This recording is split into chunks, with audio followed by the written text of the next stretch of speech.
I was in year 11 at school. I felt really poorly, really tired, I was very emotional. So we went to the GP and they said, "We think you might have glandular fever." So they gave me loads of blood tests, but they all came back normal. But I was feeling so poorly that my parents took me to A&E, and I had a massive swollen neck, and someone in A&E went, "Has anyone checked your thyroid level?" And they hadn't, and because I was 15, it was very rare for someone that age to be diagnosed with a thyroid issue. And my thyroid was really overactive and my heart rate was beating really fast and my body was kind of going into overdrive, which is why I was feeling so ill. So they put me on 18 pills a day, things like beta blockers to slow the heart down and things. And I did that from October until May, where they then decided that they were going to take my thyroid out completely. So they did that in Southampton Hospital.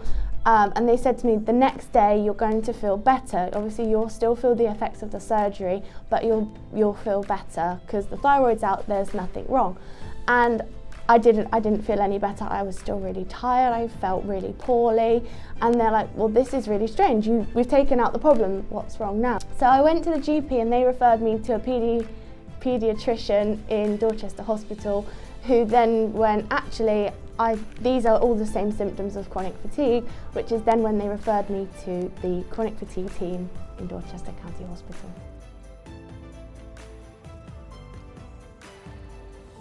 So I was 16 at the time, and my dad and I went in, and I was the biggest one in the room. There were all these little 2-year-olds playing on the floor, and I sat there with my dad thinking, "Oh my gosh, like, I look so weird."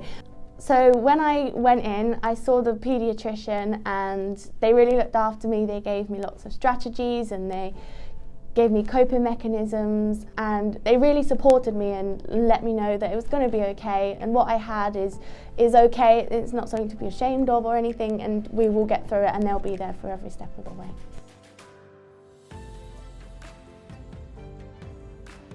I was given a little folder with lots of information in, so myself and my family could know what was happening. Obviously it was completely new to us. I hadn't even heard of chronic fatigue before being at 15.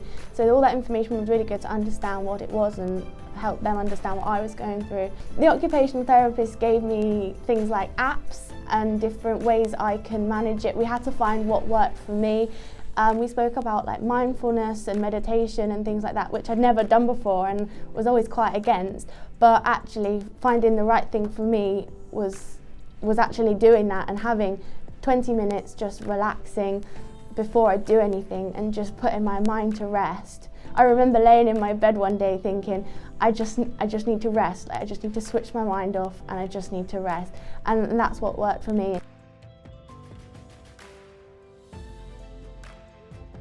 Oh yeah, it was probably the hardest time of my life. Obviously I was at the end of school, I'd missed all of year 11 and all my friends were healthy and fit and going out to the beach and I couldn't. I was sofa bound, I couldn't get up, I was so tired, and they all had their exams, which I completely missed, so I felt very left out of that.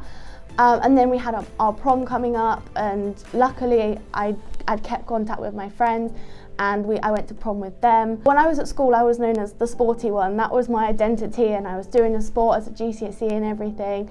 And I just had to stop it all. I couldn't do anything. We're a very sporty family. Like, I was up my first mountain at 6 months old in a rucksack. Like, we were like really sporty, and it just got completely wiped. It meant that when we went away, I couldn't do anything. I wouldn't be able to go up the mountain, or I had to stop swimming. I am a third dan black belt in Taekwondo. I had to stop that.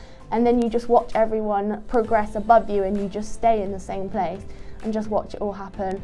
I used to swim at county level. When I fell ill, it kind of cut off a tie with those, and now I prefer to do other sports like running and things like that.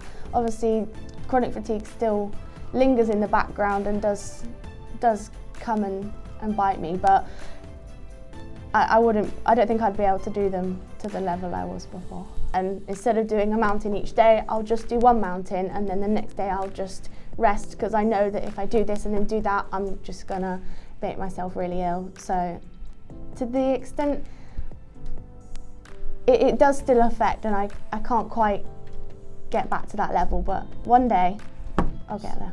I was obviously being so active to being not active was really hard to understand, and that's what the team did at Dorchester Hospital. They really told me that that's okay and you just need to pace yourself, and you just need to do this so you can do that, which then gave you that hope that you can do it, you just need to do this first. And I still use that now. I still know now that I need to rest before I do something, and then that means that I can do all of the things that I do now.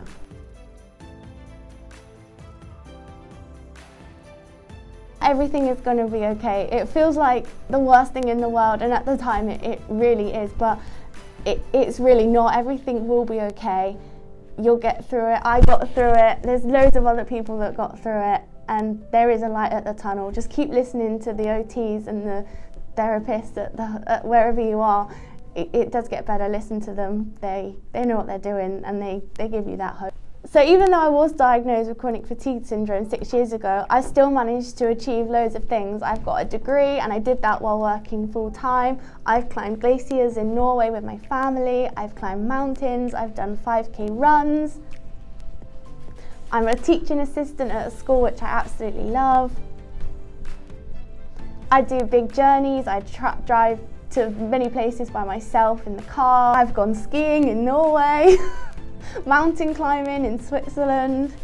I travelled to Italy by myself and travelled around northern Italy. And I'm still happy, and I've got loads more things planned to do in the future.